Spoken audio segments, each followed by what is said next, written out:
Hi, everybody. We're going to go ahead and get started. Welcome to the SSPDC Regional Committee's Career Development Lab, Professional Development and Transferable Skills in Scholarly Publishing. To begin, we acknowledge that the George Washington University stands on the historical and traditional homelands of the Piscataway and Nacotchunk peoples. We also want to acknowledge that Washington, D.C. also has and continues to serve as a home of indigenous peoples from many tribal nations who come to the capital to advocate on behalf of their communities. I'd like to thank the sponsors for today's event, which include Editage, Ingenta, Edons, Digital Science, and Silverchair. Thanks also to the George Washington University's Gelman Library for hosting this event, including but not limited to Rachel Burley for her assistance, and our appreciation for the SSPDC committee for organizing the event, including Paige Wooden, Violan Iglesias, Ryan Alexander Farrell, Shannon O'Reilly, and Jennifer Regala.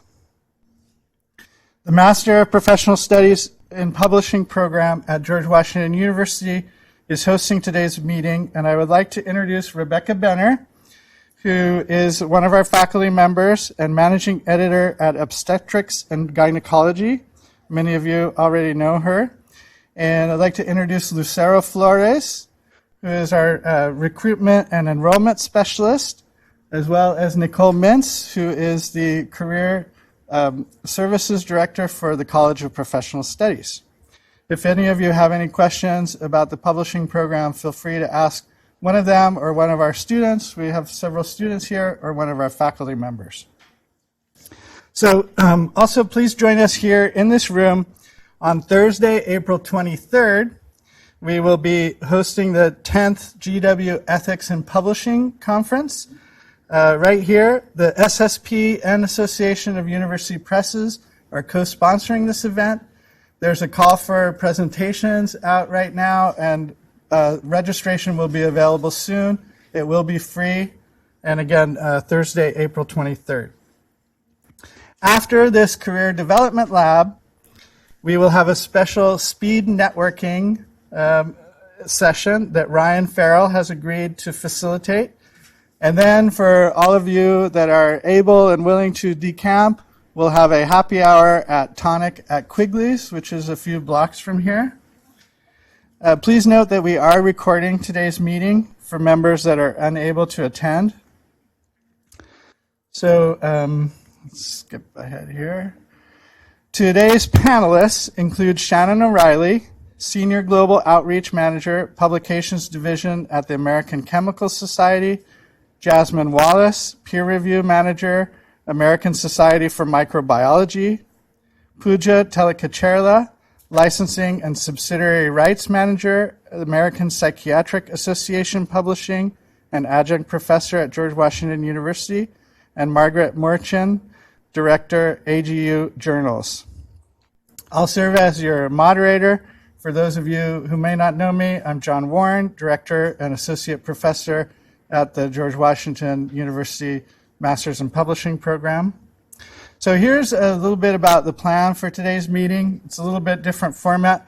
We've handed out index cards on each chair. We also have more in case you'd like more.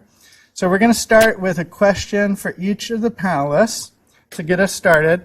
But we want to engage you with your thoughts and your questions and your insights as well.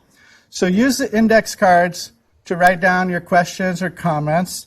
And you may be anonymous, and if you prefer, you can include your name, if you'd like your name to be called.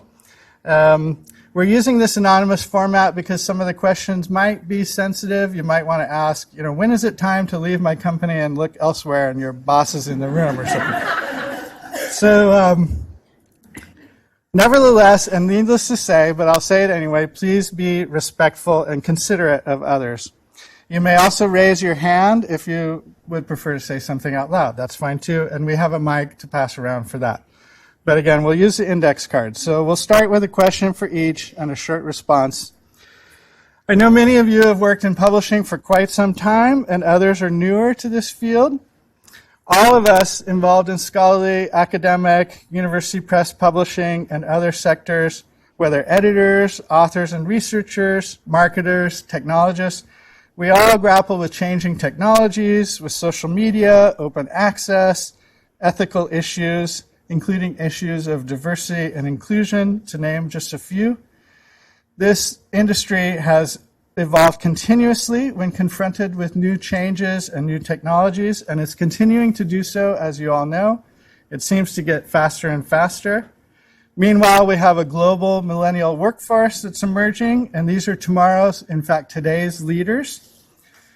So this lab is to consider some of the questions, such as what skills are most essential in the broad spectrum of scholarly publishing, how are successful leaders developed, and what does new leadership look like? How do we ensure that this leadership and the entire ecosystem is diverse and inclusive and conscientious of ethical issues? Our distinguished panelists will reflect on their backgrounds as mentors, mentees, and leaders with a focus on lessons learned and how it applies to this ever-changing industry. We're very fortunate to have speakers from a wide range of career paths in publishing, from senior, mid, and early careers. We're going to hear their perspectives, but again, we also want to hear from all of you. Most publishing conferences that you go to and events like this, they're often focused on skills that you learn and you take back to the workplace to improve what you're doing, which is very important. But today is about you. It's about your career, your goals, and your progression. It's also, though, about others, how you can help others, and how you could ask others for help and advice. So before we begin, I want to ask each of us to reflect for just a moment and think in and acknowledge somebody that's been important in our careers. So let's take a minute, and just whoever it is fine, and then we'll begin.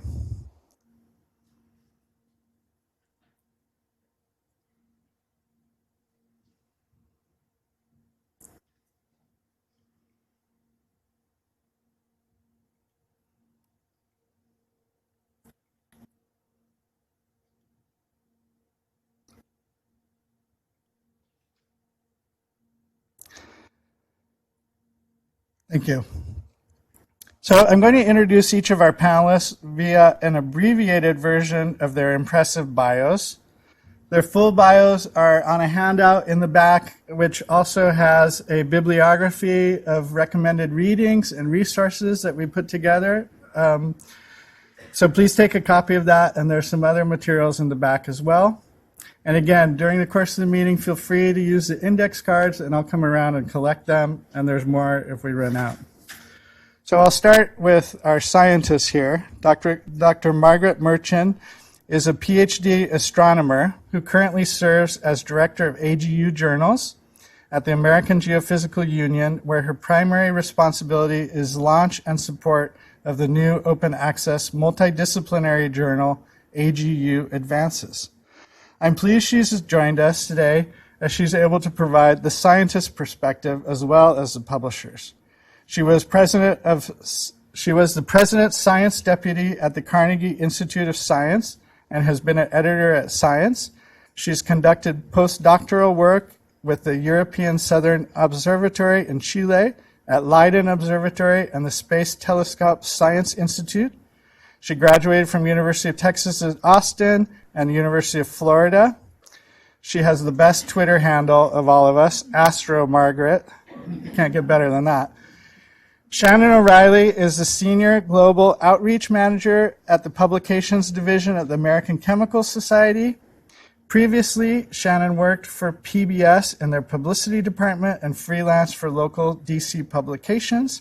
She will complete her Master of Professional Studies in Publishing degree at George Washington University this summer, and she tweets at Shannon O'Reilly. Puja Telikicherla is Licensing and Subsidiary Rights Manager, American Psychiatric Association Publishing. She was previously Digital Publishing and Rights Manager at Georgetown University Press intellectual property manager at the University of Washington Press, and held editorial and rights positions at Penguin, Brookings, and NYU. She's a licensed private pilot, yoga instructor, and also adjunct faculty in GW's Masters in Publishing program. She serves in committees at the Association of University Presses, BISG, and others. Jasmine Wallace is peer review manager at the American Society for Microbiology. She obtained her master's degree in publishing from GW and is now a teaching assistant in the program. She serves as co-chair of the Professional Development Committee for the Council of Science Editors. And she is the newest chef on the Scholarly Kitchen, and I might add the first person of color to be one of the permanent chefs. She tweets at JFRUMDAA. I don't know how to pronounce that. I also forgot to say Puja is damn it Puja. And I'm not going to introduce myself, but you can find my bio on the handout. Suffice to say that I've been all around this world, pretty much. So, I'm going to start with a question for Shannon, and then we'll go around. Each of us is going to ask a question.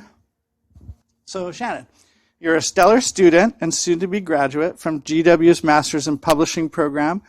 You're in the early-ish stage of your publishing career, working in marketing and outreach at ACS Publications. What are some of the reasons that you decided to pursue this degree?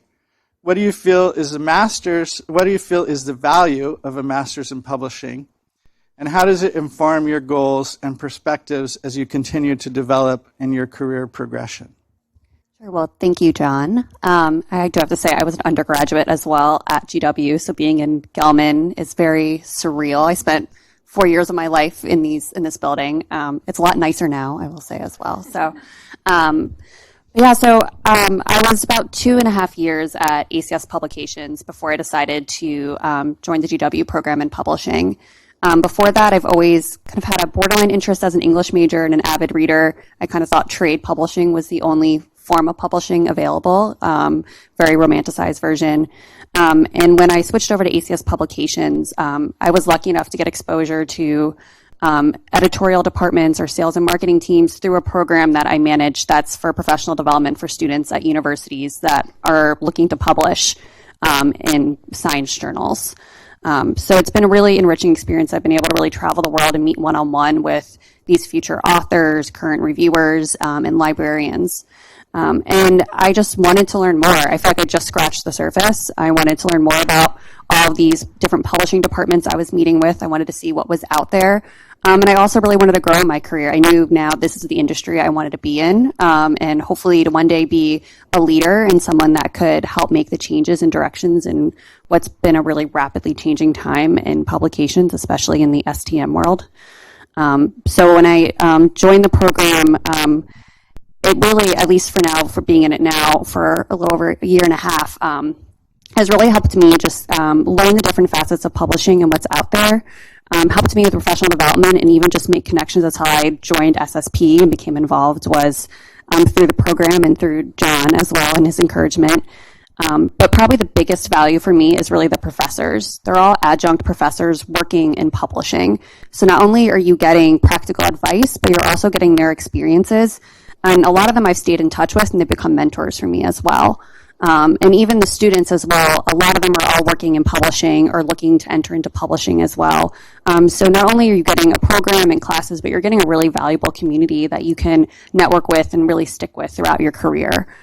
So that for me has been a really kind of amazing opportunity as well. And as I continue to develop my career progression, I think one of the important parts I've learned in this program is just staying up to date and staying informed about the community, reading blogs like Scholarly Kitchen, and just continuing to attend events like this. And this program has really inspired me to do that, and also has given me kind of that hunger to learn more and to continue to network and develop within scholarly publishing. So I'm going to pass off. I think I've talked enough to Jasmine. And Jasmine, first off, congratulations on being a Scholarly Kitchen chef.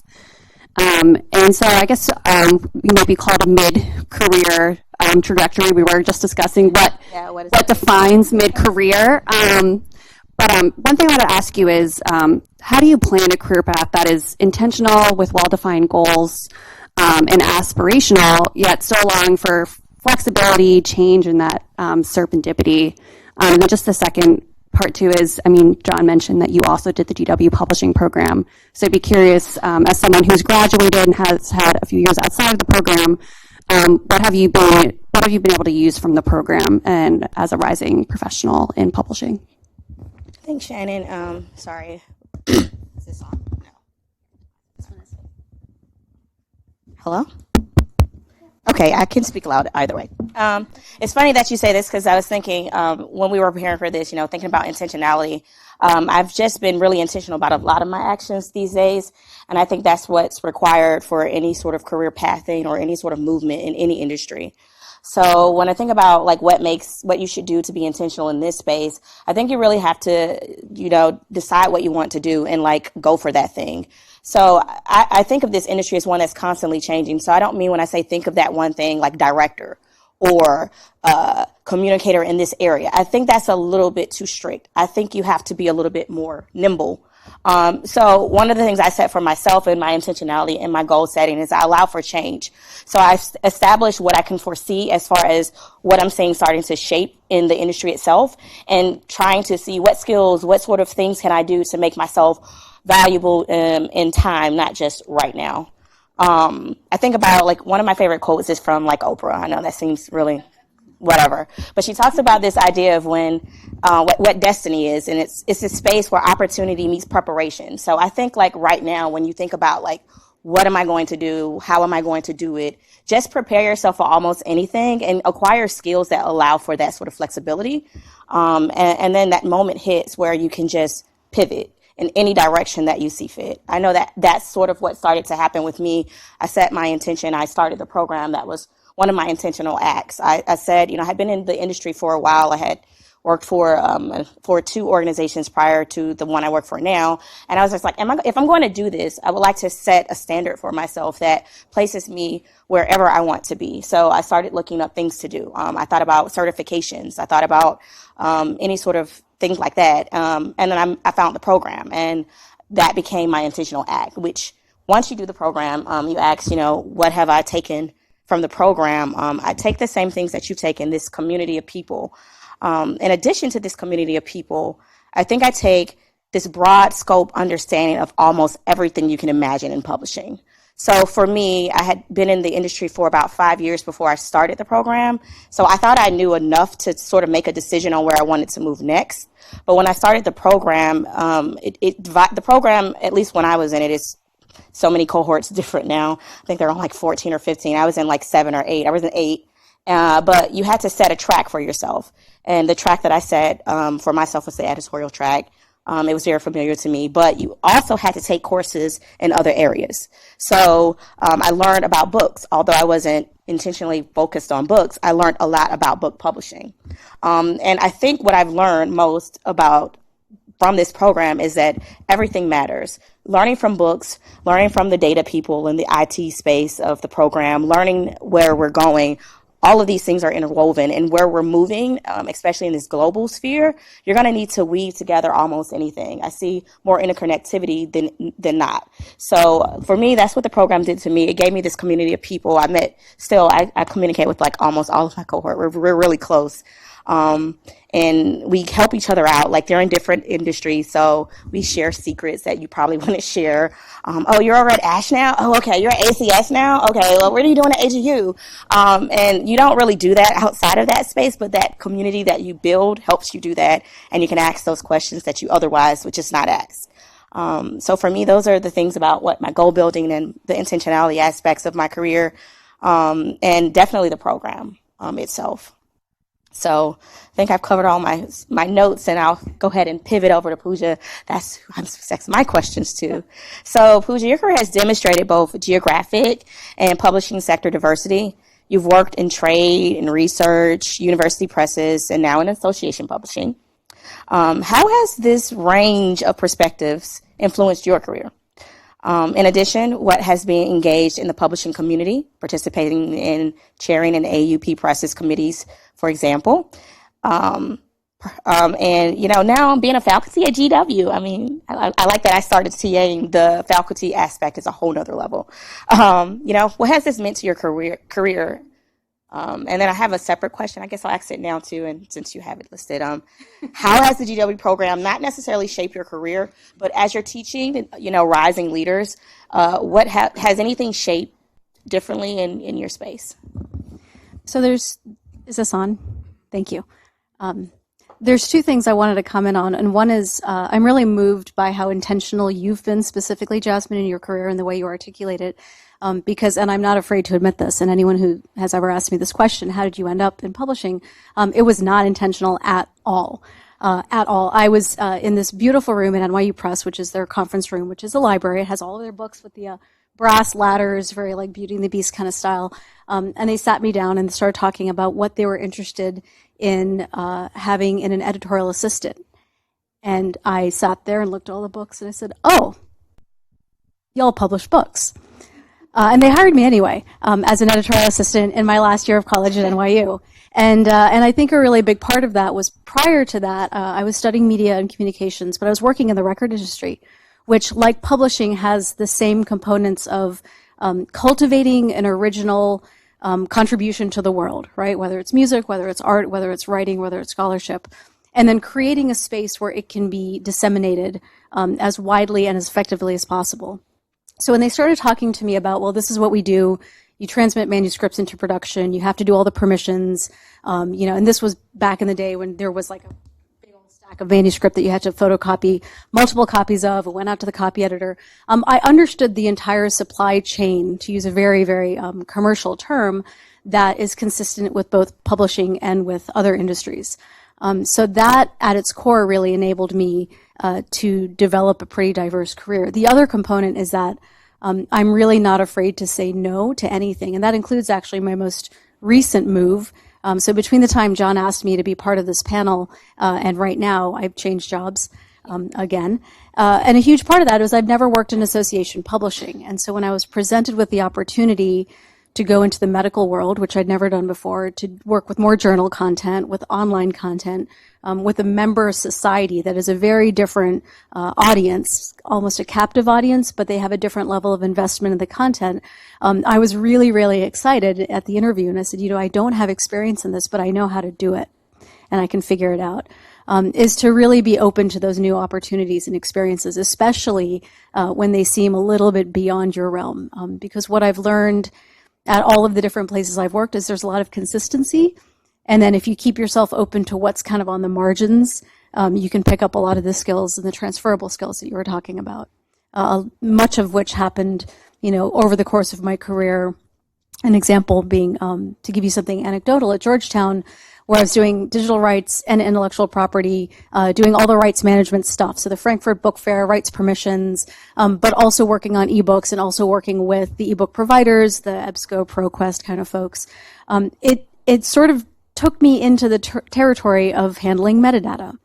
Because oftentimes, and if for those of you who are not, I see a lot of heads nodding when I say metadata, or heads kind of going, why did she say that word? But if you're not familiar, metadata is, I'm using it as a very broad term for all of the titles, prices, territories, page counts, the specs that need to go out to all of the different vendors. So when you see a book or a journal or any other published content on Amazon or Barnes & Noble or at a library, that is metadata that's being fed from the publisher, Gesundheit. So because rights and digital touch upon this hydra creature of metadata, I started to learn a lot more about what our vendors wanted. So when I was going to Frankfurt, when I was going to BEA, and they say, your books are doing fine, everything's great, but we're having a lot of issues with this metadata feed because the pricing is off. It wasn't so much, I will relay that to my colleagues. It was, I will figure out what you're talking about so that I can effectively relay it and then be the conduit for that information. And very quickly, I ended up being the person doing that thing. So it's part of just being open to new skills, even if I'm not intentionally saying, I want to develop new skills in metadata. It was sort of like, I'm just not going to avoid things I don't understand because there could be something really juicy there. And what I ended up learning was that operations and data and workflow processes really speak to my natural way of being in the world. And so my current position at APA is actually in customer service and operations, where I get to play with that on a much bigger scale. So a big part of career trajectories can be unintentional, but deep down knowing what speaks to you and really brings you alive, and putting yourself constantly in the position to explore that. And that's something that, to get to your second question, in the GW program, I teach, what's the name of the course? My students, it's like editorial content, rights and permissions. Thank you. It's a long one. So I stay with the core of what is on the syllabus, and I teach what is copyright, what is the contract, the anatomy of a general publishing contract, so that the students all have a fluency in that vocabulary. And of course, contracts vary by what kind of book program you're in, what kind of publisher you're working with, but most of the components are consistent. But I also encourage them, in the midst of doing this copyright course, is to really see what speaks to them in the contract. Is it about sales and operations? Is it about editorial, crafting the project?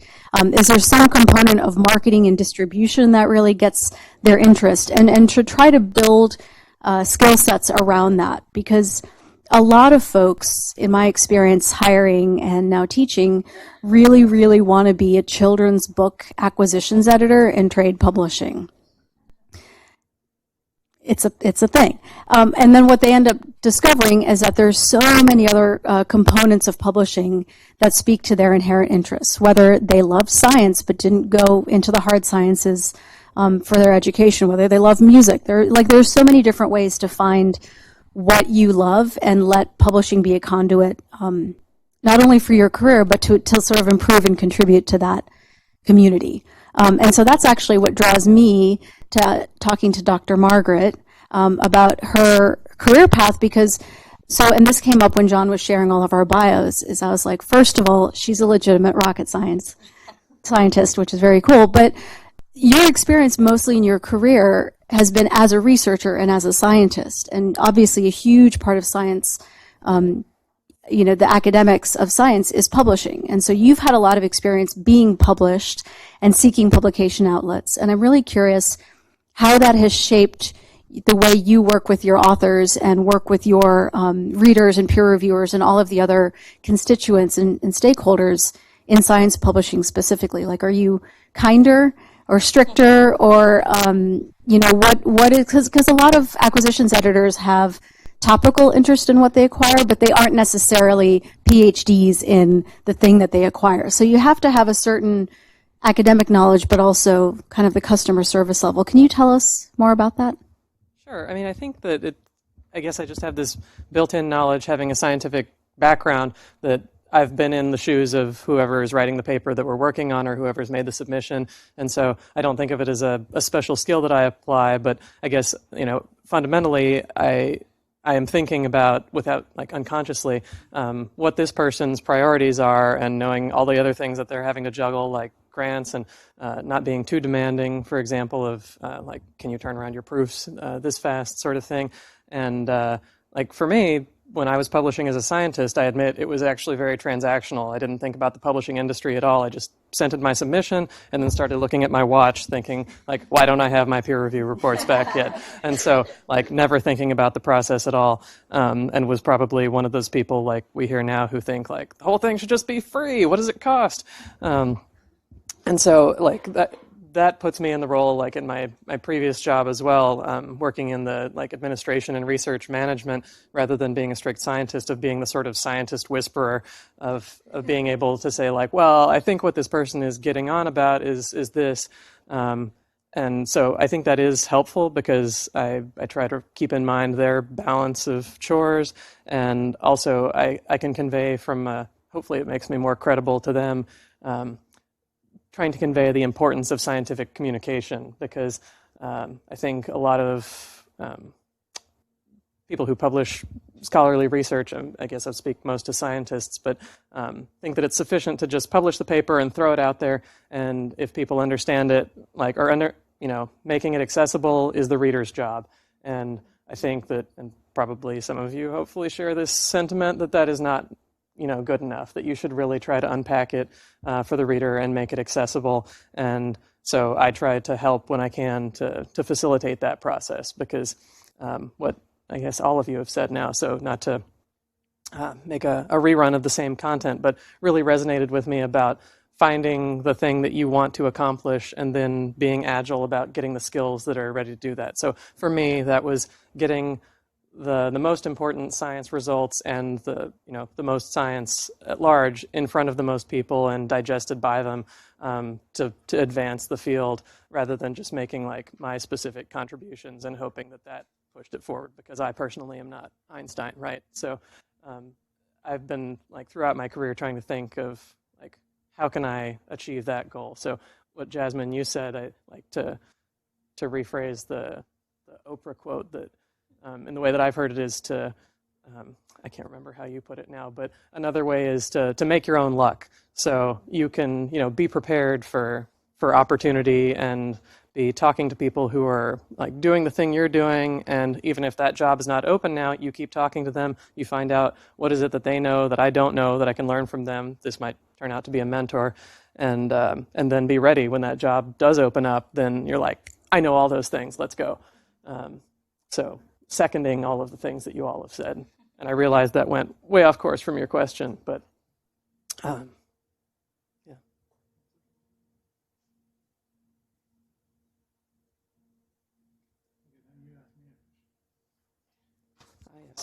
Yes, I do. Sorry, I flipped it over here. So your role is to help new leaders and managers in publishing. So what are some of the key skills that you feel are needed for successful careers in academic publishing in the next 10 years or more, acknowledging this is a very shifting landscape?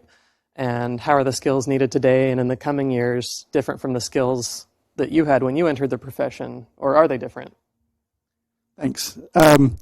So before I answer the question, just a reminder, write down your questions on the index cards. And if you don't mind, pass them down to the end and I'll come pick them up in a second. And also, I didn't mention this before, but if you want to target your question to a specific person, you can do that. Otherwise, anybody will field it.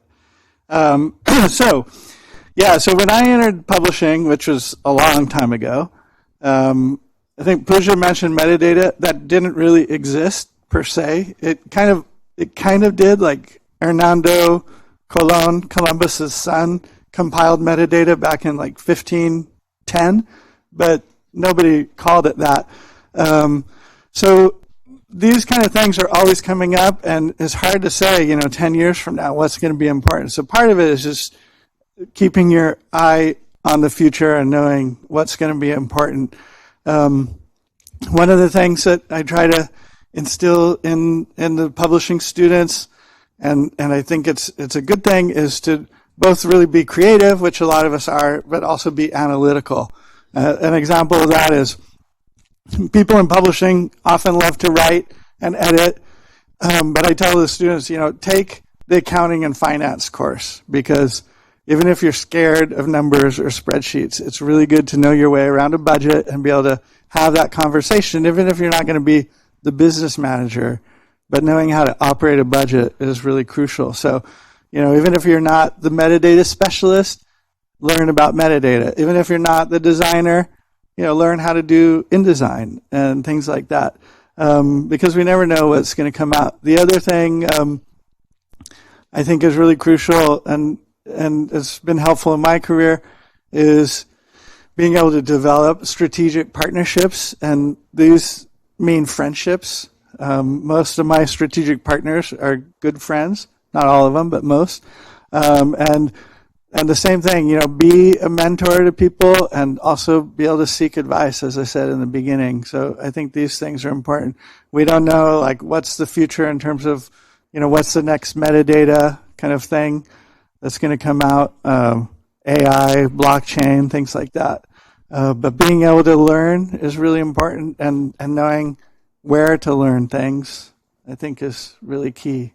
So as I go around and get some of your questions, one question to each of the panelists that I asked earlier is, what do you think are three or four key skills that people should know in publishing, or skills that have been helpful to you? So we'll start this time with Margaret and go down. And meanwhile, I'll come collect your questions. If I could piggyback on something that John said, I think that knowing how to learn things is really crucial, like in a non-classroom way, that there's not one single program, like even two people from the same publishing program here, the same grad school program that I went to, then still have to learn additional things after that. So knowing whether you learn most effectively from people or from online courses or from just reading books and blogs. So being able to identify and prioritize like skills or bodies of knowledge that you ought to pick up or want to pick up, and then knowing the best way to go about that quickly, because we all have limited time, I think is a definite skill in itself, the learning how to learn effectively. Since we're sharing quotes here, one of my favorite quotes, because I'm a perfectionist and I hate failing, is "you win and you learn." And taking that for me is not kind of harping on the things that you may have done wrong, but looking at the situation and saying, okay, this happened. What could I have done the next time? And how can I take this as a lesson rather than something that maybe didn't go right? So for me, it's just staying positive, but again, also making everything I can a learning lesson. I guess we'll go with one skill each. Let's go. One each. Yikes. Yikes. That had to make my best one of my three. I think if I could say one skill again in this sense of just being really nimble, I think of hard skills versus soft skills. And to me, in like this knowledge era, that hard skills are things that you're going to have to learn as you go regardless. So I like to focus more on soft skills. So the thing that I think was most valuable, I know they said one, but I have to do two. The first one is vulnerability. I say this all the time. Because I think in our spaces, you get this thing where you need to ask more questions. You need to ask that dumb, stupid question at times to get to a real answer. But I think that makes you like uncomfortable. At least it makes me uncomfortable. So learning how to be uncomfortable with the things that you have to ask and you have to do, because it's going to be the person that you need to talk to the most that you're going to have to talk to. So learn how to build that skill up within yourself. And then the second thing for me, especially after my 2019 of a year, time management is critical, it's crucial. And I know it's just like, for me, it was one of those things where I thought I knew how to do it well. Like I'm very logical. I order everything. I have a schedule. But when I was forced to juggle like a million things at once, again, all these opportunities started to present themselves. And while my skill was already there, I had to better it. So I think even if you have a skill that you think you're really good at, keep practicing it and making sure that it still grows with you. So for me, like I said, vulnerability and time management.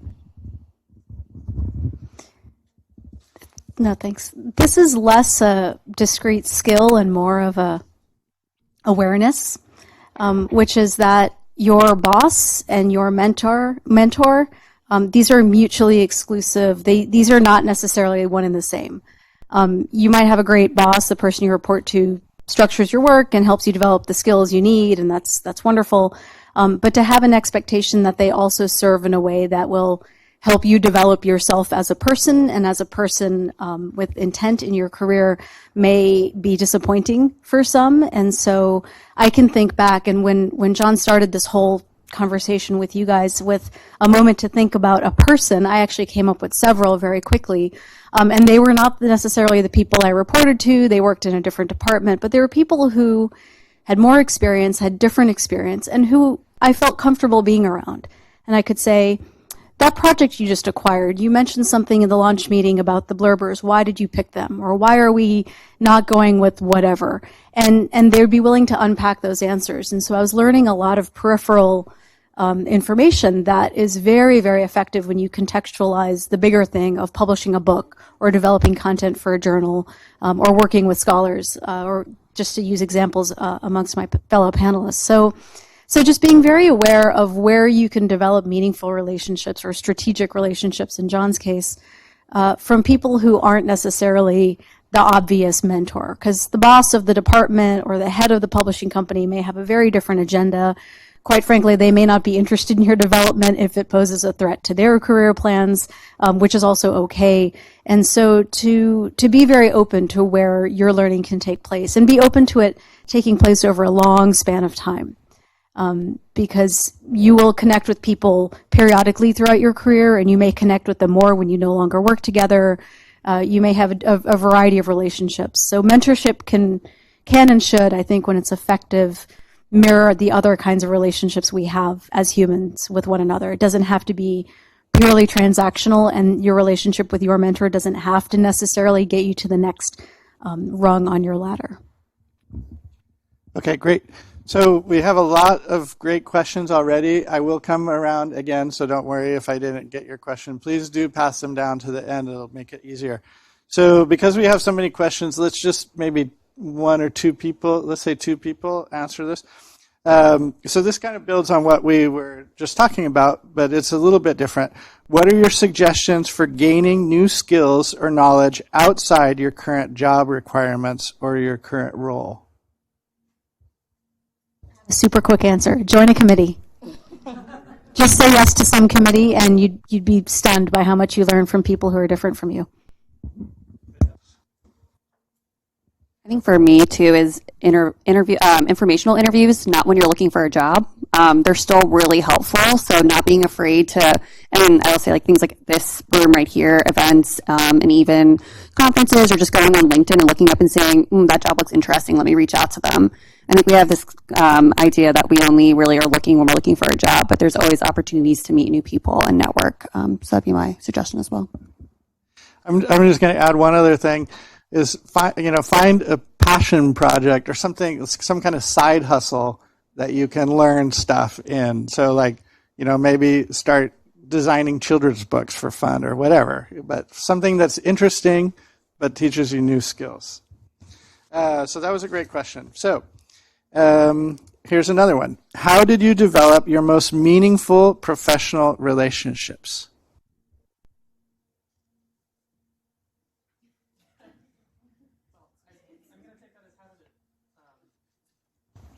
I start them maybe. It was, again, I was looking around at people who were doing what I thought I wanted to be doing, and I just made a lot of cold calls.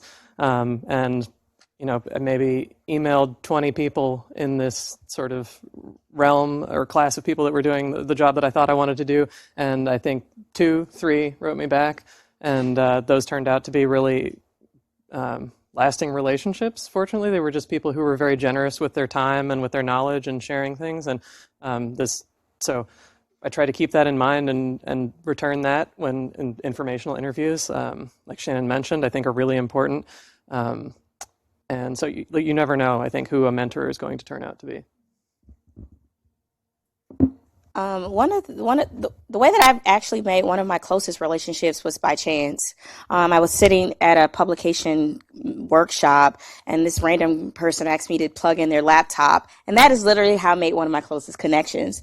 So I think, putting yourself in these different environments and not being afraid to just kind of talk to your neighbors. I think that it seems like one of the easiest things to do, but sometimes it's the most difficult. So by chance, she asked me to plug in her laptop, and then we were aimlessly walking around at lunch, like trying to find someone to sit with, and we remembered each other, and then it just kind of grew. And I helped her get one of her first jobs in the industry as a result of this connection. So just, reach over and say hello. So I challenge you to do that today. Just the person sitting next to you, someone you don't know, say hi to. Okay, great. So this one's probably for Jasmine or Shannon. During your time in the GW program, is there anything you specifically did or wished you had done that made a true difference while starting your career? Yeah. During your time in the GW program, is there anything you specifically did that made a true difference while starting your career, or maybe anything that you wished you did? I remember I had one class, and I won't say which teacher it was. It actually ended up being a really good connection, but I got like an F almost on a paper about literally my job.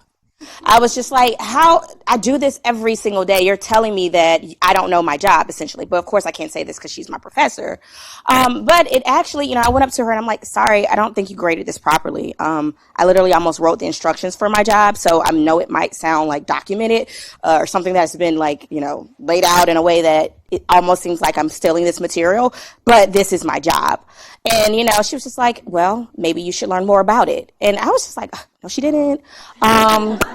But it really challenged me to rethink about what I do, and in a way that is not in my day-to-day kind of understanding of my job. So it changed how I thought about just what I do. So I took a year in that time to just, everything I did, like went back to it and to make sure I not only understood it, but thought about it in a way that wasn't just about what do I need to do to get the job done.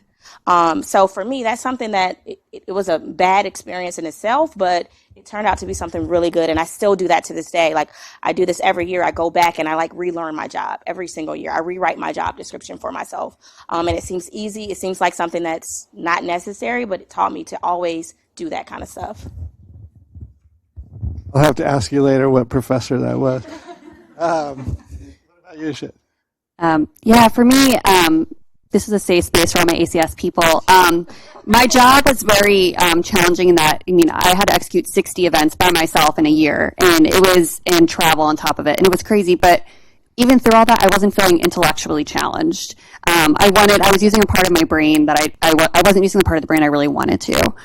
So when I joined this program, it really challenged me on a number of levels, and that was thinking really critically about the industry that I was in. I was kind of just executing, going to other people for advice, for developing programming, but I wanted to be that knowledge source, that person that could help make those decisions and be a part of larger decisions happening in my organization. So probably the most valuable experience I was able to do was really join SSP and actually become a bigger part of the community. I went to my first national meeting last year where I met lots of new people, actually met a connection. We were getting coffee together and she handed me a napkin. So that was my connection. And then even joining these committees here has been a really enriching experience that has lasted through my job. And I found it for me too. I've been more confident and willing to share my opinion, but also it's made me even a more informed listener. And I'll say too, just as advice, is I was complaining a lot about not being intellectually challenged, and I was like, I should probably just do something about it rather than just sitting here. So I really thank the program for that. Great. Okay, next question. How do you envision libraries and publishers working together in future years, and how might this connect to metadata workflows specifically?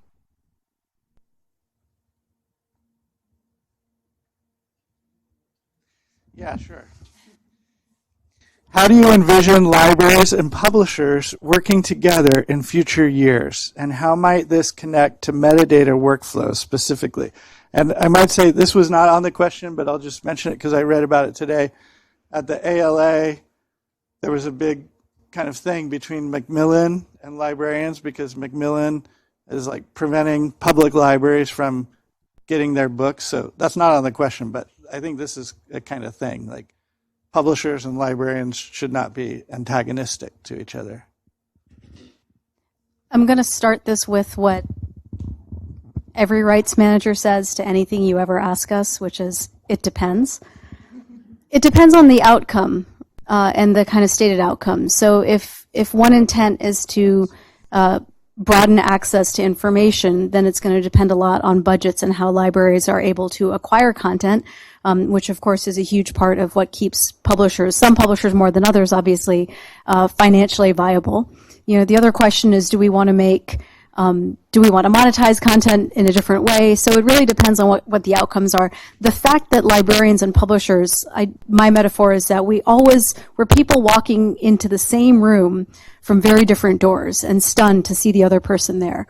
The fact that there's so much dissonance between these two communities is, I think, troubling, given that so many of our systems are so consistent, metadata being one of them. That was part of the question.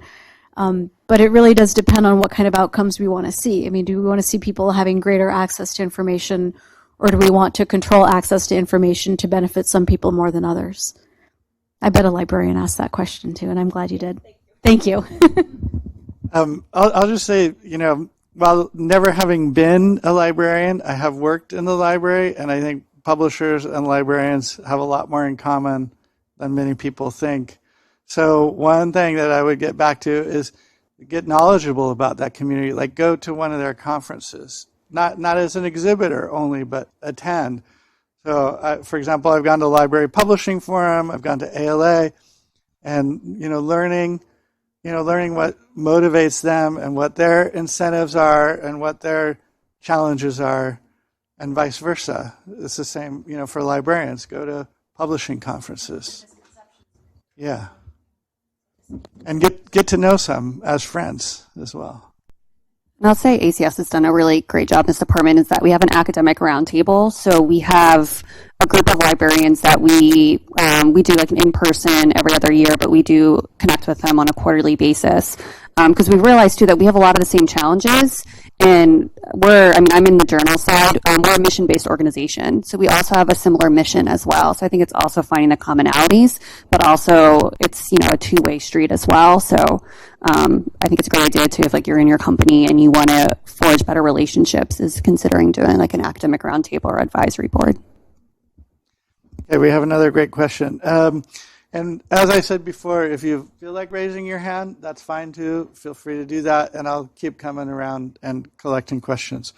So this is an early career question. What is the difference between book and journal publishing task-wise? I'm wondering if I would rather like to get into journals or books as my career advances, especially considering there seems to be more emphasis on journals than book publishing in DC. I might differ with that, but that's okay.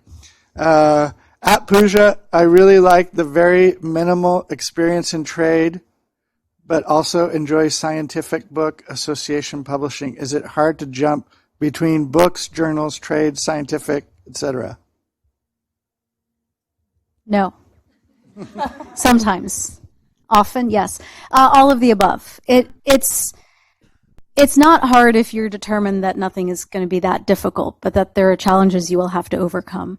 The biggest challenge for me in trade publishing, to be completely honest, and again, this does feel like a safe space, was I was working next to another editorial assistant kind of person. We were both, early career. And we received a letter from a 7-year-old, maybe an 8-year-old, very well written, pointing out some factual errors in a book that we published. And being from academic publishing, I was like, oh my goodness, how did this get through peer review? And they said, we don't do that. And I said, then we must do something about the reprint. And they said, no. And I just felt a part of me inside kind of wither and die. And I just felt like being in a place that didn't have a fairly rigorous commitment to scholarship was going to bother me on a personal level, and that it wasn't a place for me. And luckily I was in a short-term freelance editorial position, so when that came to its conclusion, I knew that I didn't want to stay there. It just wasn't a culture. So part of it's also being very sensitive to what works for you, and so it makes those transitions and those jumps a lot easier. From a purely tactical skill set, it is challenging because you have to learn different software systems and different members and different authors and different priorities. But this is also what keeps us young and alive in our lives, which is to keep learning. So as Margaret said, like, learn how to learn, learn how to figure out what it is that works for you.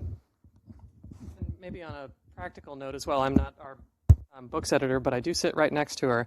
And so the one thing that you might care about if you're considering one or the other is just the pace, because at least in our realm, the books are a lot heavier lift, so you're going to be dedicated to that one book for a lot longer time, and maybe be more deliberate about the selection of, letting that book be a submission in the first place as well. Whereas for journal articles, you might be turning them over much more quickly. So if you like to dive in and really be dedicated to one thing for a much longer period of time, then maybe books are preferable to journals. Whereas if you want to just crank something out, I say, sort of as a joke, but then journals are maybe more your bag. They certainly move faster. I think you had a question. Hold on a second. Sorry, my pen wasn't working for the cards. I'm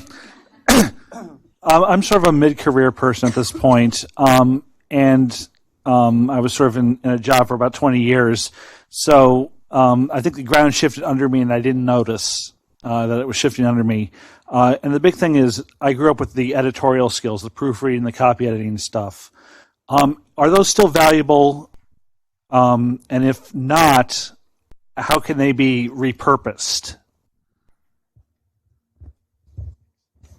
I'll answer that. I think that they're completely still real. I don't think skills get dated. I do think that they have to be reinvented. So for me, I work in editorial. I've been in editorial since the beginning of my career. I contemplated going into production, and then I was just like, no, never mind. I'm not a production person. That's not how my brain works. So like, I wouldn't be able to be reinventing anything in the production sphere. So for me, when I think about the editorial things, I have a full team of editorial people. And what I'm trying to do this year, in fact, I started this last year, was help them learn to redevelop their skills themselves. So I've attended a lot of conferences and things like that, and I think of now the editorial space is not just what it used to be. So for me in editorial, you need more data analytical skills. Understanding what is required in peer review, at least for me, and understanding it fully gives me this advantage to when I see this data and now you're asking me to analyze it and transfer it into something that we can build a product or a service off of. I think I'm exceptionally skilled in that kind of thing. So I think when you asked if this is still a useful skill, absolutely, it's still a useful skill. I think you just have to think about ways of taking it to the next level.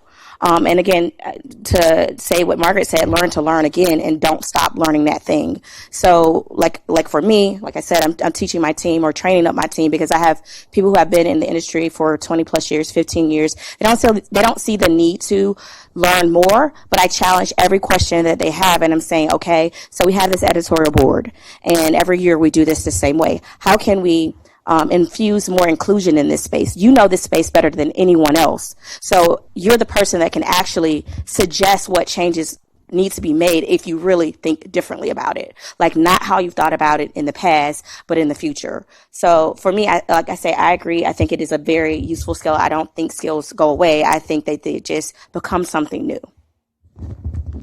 Let me build on that a little bit. Yeah, and we've all kind of mentioned this, kind of continuously learning. So it doesn't mean, editing and proofreading and, developmental editing is not important, but just keep learning new things. And I'll just give you one example. A couple of years ago, I was running a small university press at George Mason, and I've always kind of known in design, and I could poke around in it, but I would always say, I'm not a designer.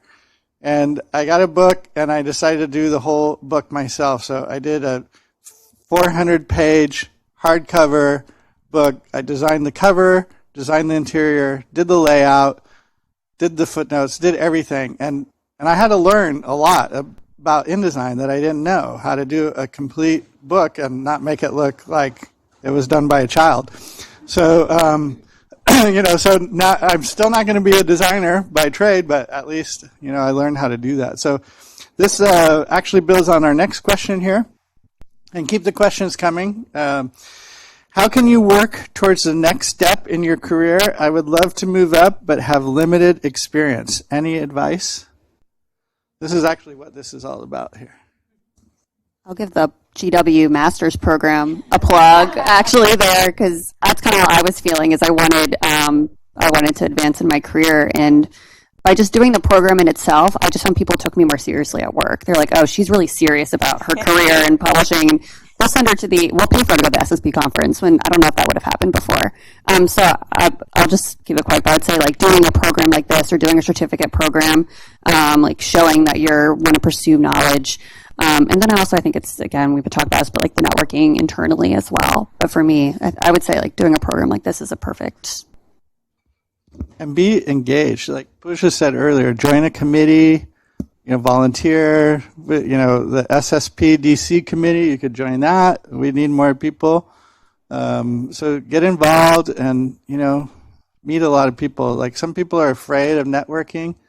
I mentioned this in my blog post the other day. All that really means is developing friendships. So.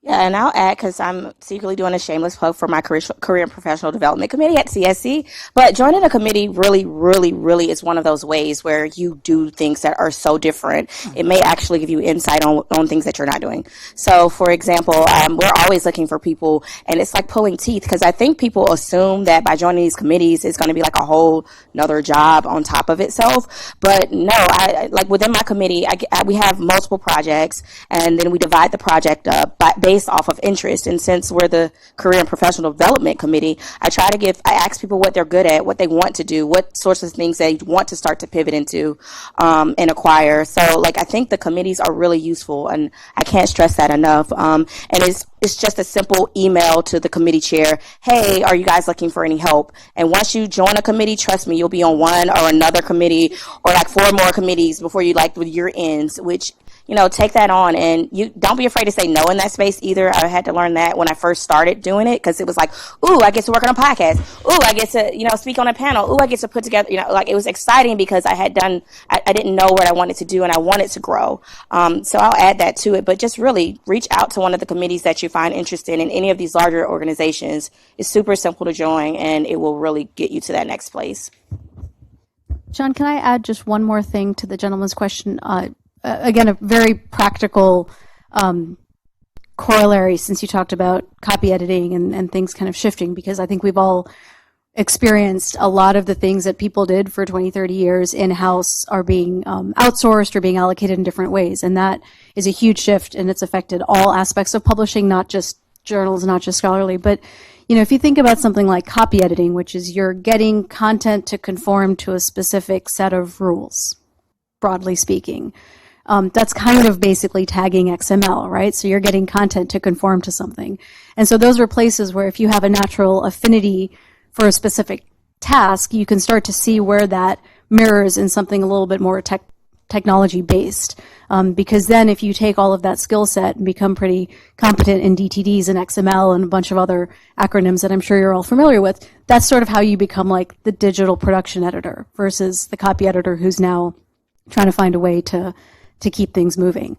So just be really peripherally aware versus, and I know Jasmine talked about this, like there's what you have to do to get the job done, but then there's like the stuff you do that ideally will also spark your interest in why you're doing it in the first place. So for the question, which was, how do I get to the next step? Well, think about the why before you think of what the next step should be, because it may not be the next step up. It might be a lateral step in a different direction. And what is it that's going to feed you internally so that you can really develop it in a sustainable way? And usually that's where the networking is really just having friends in all realms of what you care about.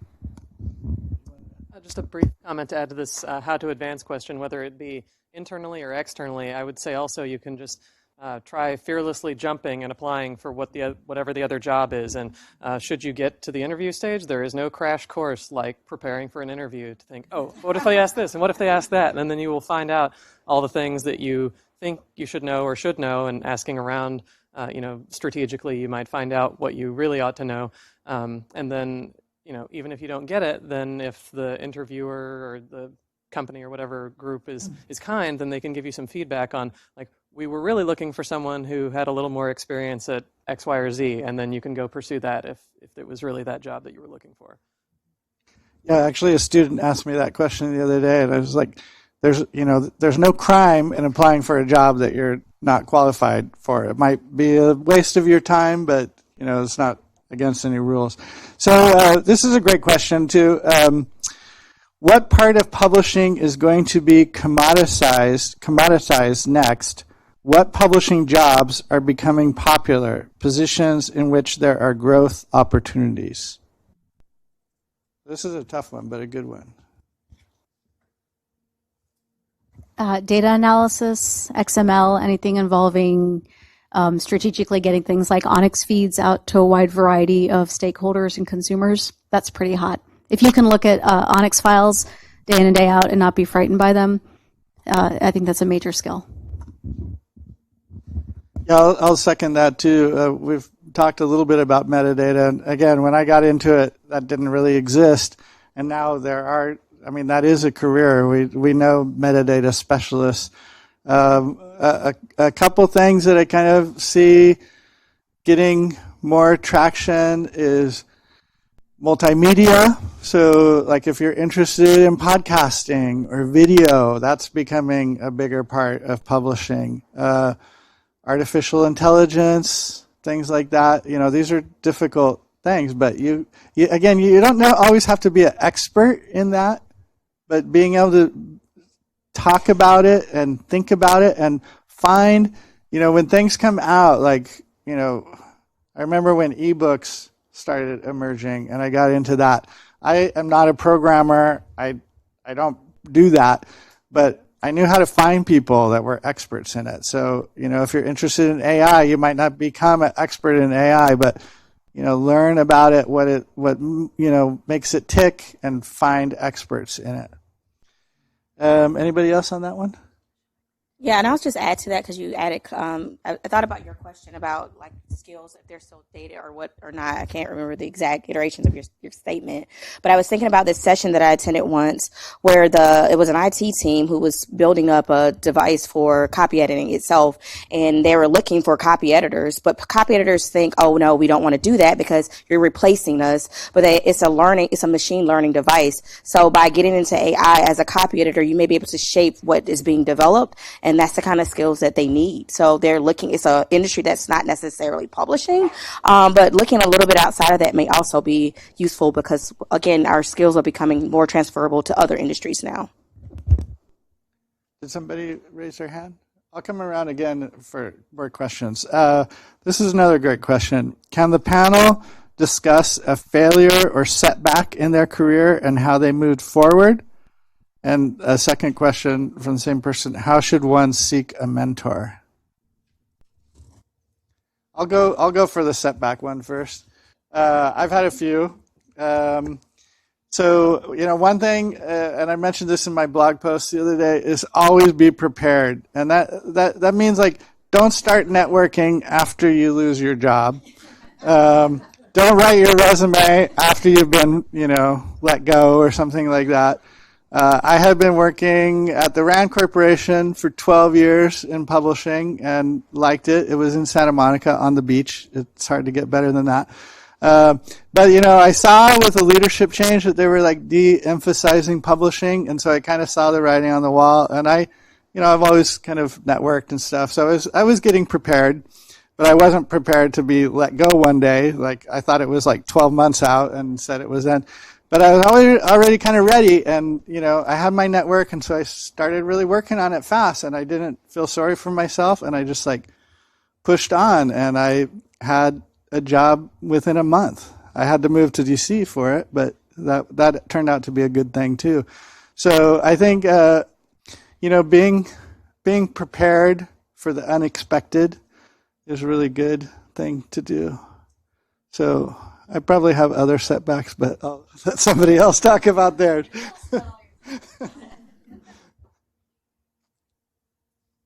trying to think of an overarching theme here, but I guess one that I had you would file under, know your limits, and it speaks to time management. There was a time some years ago when I guess I was just letting things fall between the cracks, and my work was not up to its usual standards, whatever level that is. And my supervisor at the time took me into the room and closed the door. That's trouble.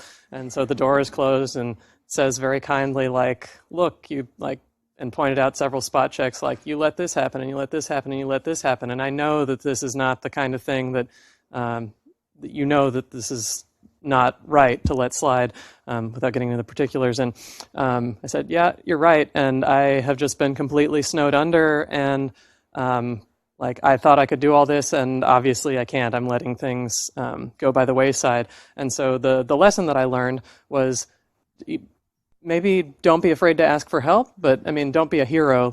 Again, know your limits, and know what you're capable of. And if you need to get help either from colleagues or just say well, this project has to wait, maybe it's about prioritizing, then just know thyself and tackle it. So that was a major setback for me because it was just really, really embarrassing because, you think that you're proud of your work and you ought to be. And then if you're not meeting your own standards, then that feels really rotten. And so that was a really big learning experience for me. Another part of that question was, how should one seek a mentor? And I think we'll probably have other perspectives on this. I think that's a difficult question, but as Puja said, it shouldn't necessarily be your boss. It could be, but one of my mentors, lifelong mentors, is Jed Lyons, who's president of Roman Littlefield. Early in my career, NBN was my distributor, and he was much higher, but we we've formed a kind of friendship, and he's been really helpful in my career all along. So I think it should be somebody, that's kind and has a bit of time, and that you feel a good fit for and trust. And you could ask them questions like, is it time for me to move on at my current job, and things like that you wouldn't really ask your boss probably. I've personally found that with mentors, there's a sense of reciprocity that happens, that they're not always trying to help me, and I don't expect them to always be helping me, but I will see or meet an author or hear someone speak and be like, hey, this looks like something that would be good on your list if that mentor is an editor or whatever it is, so that you're continually building each other up, even though you're in very different places, or you might be in different places in your career and in life. So I think look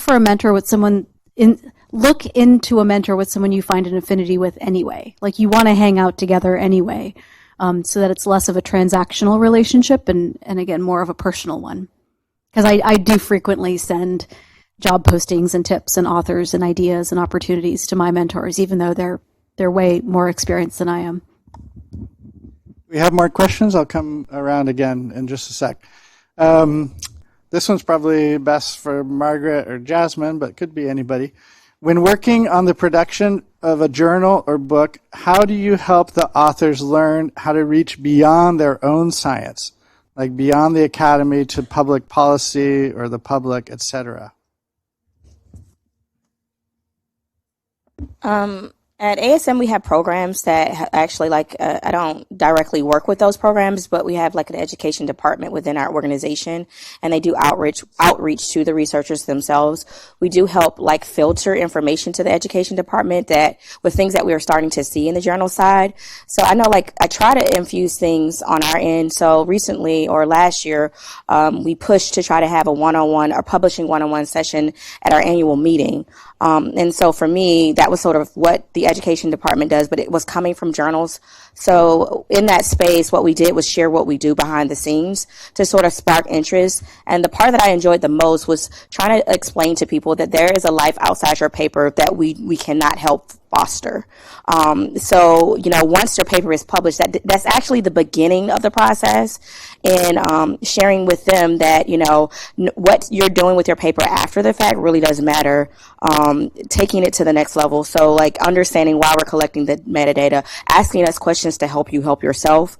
And we shared with them things like, okay, if you wanted to tweet this is what would happen. And I know that sounds very basic, but they were just thinking we publish their works and we do all the work, and then we have to market their stuff, and then we're giving their paper the life. It's no, we are making sure your paper is publishable. You are expected to take it to the next phase. So trying to find avenues in your organizations where you can create a relationship with the individual members or researchers directly, I think helps you help them, because they have questions about things. I think, Margaret, you said, when you were a researcher, you didn't even think of our world the way that it is. So at least one of the things that I've always tried to do is, can we get our hands on the researchers directly? Because outside this black box of peer review, I think that it really does help to get them to understand what what this work is expected to do outside of what we're going to do with it.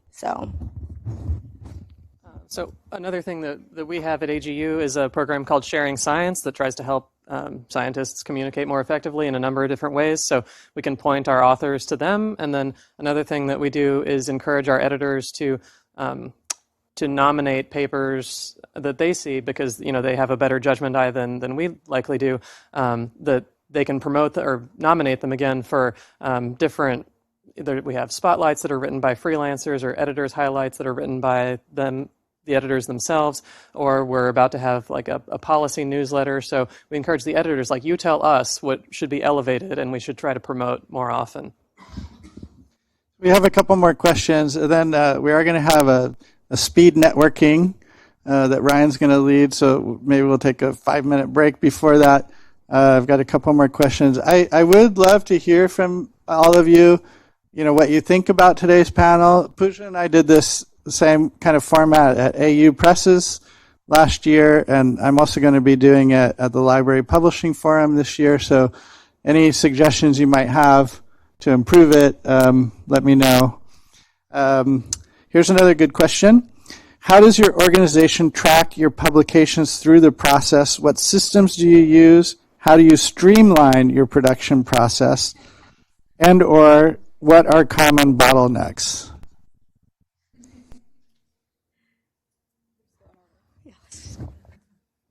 So I'm still getting a sense of all the different systems APA uses, but for title management, we use Allbooks, which is the Johns Hopkins University Press product, and we use a number of different other systems to track the commerce and the ordering and the member aspect of it, and the biggest bottleneck for us is the authors.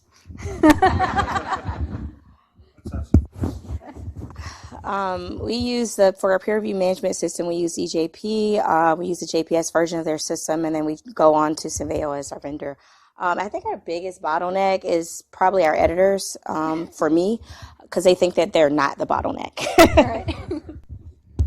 So on that bottleneck question, one thing that I did learn in my career that's been helpful is something called Six Sigma. You could actually get a black belt in that. I've never tried to do that. But learning some of these tools, this is kind of outside the box for a lot of publishers, but it's really helpful. So learning how, for example, to do a process map, and you could find the bottlenecks that way by doing a map of the process.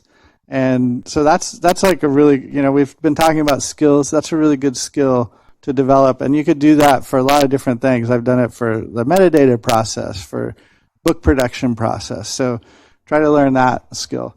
Given the advance of Project S, how do you see the landscape of careers potentially changing? Plan S, I think they meant, yeah. Anybody?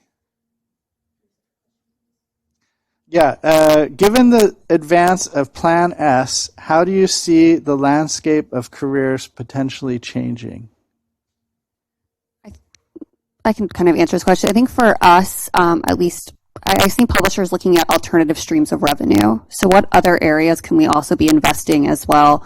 And a lot of that is products and also services for the author and the reviewer to really help them even navigate this process.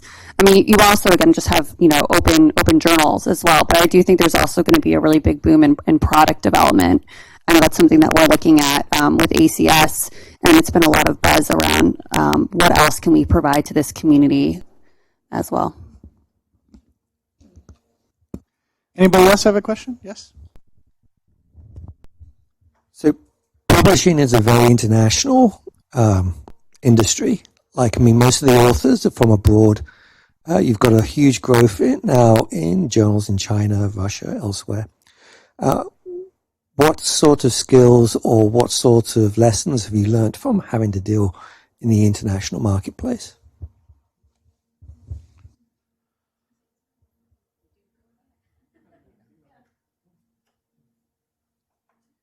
So at ACS, I run a program called ACS on Campus, and my job is to plan professional development events at universities around the world. And those events are about how to increase your chances of publication in journals, the peer review process, copyright and ethics, science communication. And what's been really an amazing experience for me is I get to actually go to a lot of these events and interact one-on-one with these authors. And I think for us in particular, and is really the science. I mean, I'm on the hard sciences. So the science is the science, but it's really helping them navigate the process, but also just exposing kind of what's out there and what's available to them. Because for us in particular, I mean, we always have some barriers when it comes to language as well as science communication. And that's part of the reason why we're doing this and outreaching, because not only are we a publisher, but we're also a mission-based organization. But I think for us really is we want to diversify. We kind of similar missions where we want to reach out and have authors from around the world.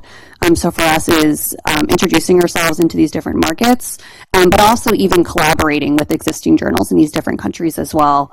I know for us, we're looking at partnerships with journals in China. We're also looking to partner with other societies in their journals as well. So I think it's not only trying to compete with what's out there, but seeing also where can we develop new partnerships and for the broader mission, in our case, of science and dissemination of information. your question, this is one reason why I have a brand new course in my program on global publishing that Al Bertrand, the director of Georgetown University Press, is going to be teaching. And in my career, I've always been really interested in international. And I think, if you have the opportunity, I know it's difficult, but if you have the opportunity to learn a foreign language or two, that's really helpful. And one thing you could do is when you go to publishing conferences, like if you go to the SSP annual meeting or the AU Presses meeting, find international visitors. There's always a few.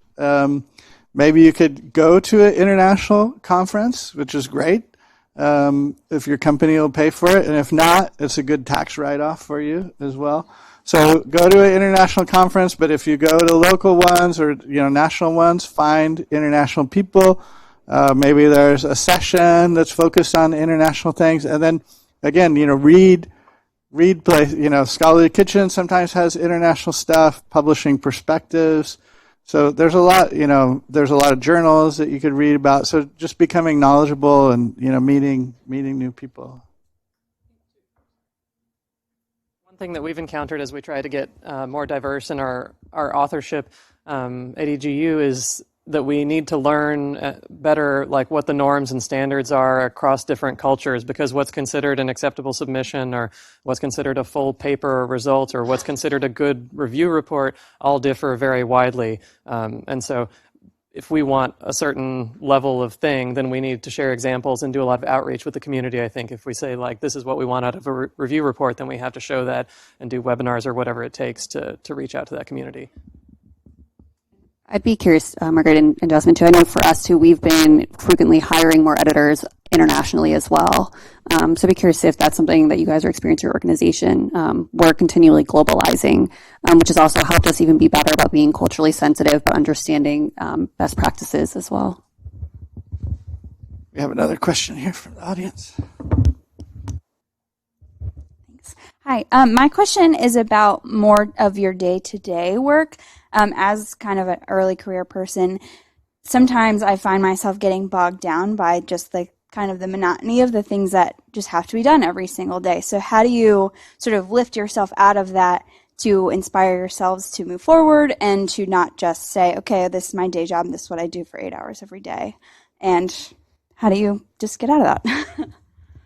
But I like my job. Okay. Where's your boss? Yeah. In my experience, every single job has some element of donkey work to it, whether it's the director of the press or whatever it is. Everyone has that thing where you put on your headphones and you just have to get through it. A lot of it is what Jasmine talked about, is time prioritization and figuring out what your priorities are for that day. And I have a personal rule. It's not set in a finite time period, but I reach a certain point. It's the point of diminishing returns, to use a scientific term for it. But that if I keep forcing an outcome or forcing a result or trying to solve a problem and I can't solve it, to let it go and to metabolize my energy in some other way, like go for a walk or switch gears or do a different thing. Because there are always other things. I have 4 inboxes to monitor and attend to, and there's always another thing that needs my attention. But if we force ourselves and kind of get into tunnel vision with one specific project, we're often choking our energy off of the opportunity to do something productive in a different sphere. But I do recognize that absolutely every single position has donkey work in it. So I don't mind that I have to do mine and other people have to do theirs. And I just put my headphones on and I find a lot of satisfaction in finding the most efficient ways to get that labor done. So it's mostly just an attitude, I think, than anything else. Can I mention a couple of things too? We always have a lot of things to do. And one thing that's difficult, but I have found very important, is to try to figure out, and sometimes this is a negotiation with your boss too, but what you don't have to do anymore. Because we're always getting new things to do and more to do. But a big part of our careers is learning what is not essential and taking that out. And then the other thing I'll say is we've talked about joining a committee, getting engaged in the community, but that also happens at work too. So most organizations, every organization I've worked at, has some internal committees. They might be management, that if you're not in management, you're not in, but you might be able to join some kind of committee at work or do something at work, that's not directly related to your job. And that could be rewarding and also gets you to know other people, and your boss, whoever that might be, is maybe less, adverse to letting you spend time on that than like being in the SSPDC committee or something like that.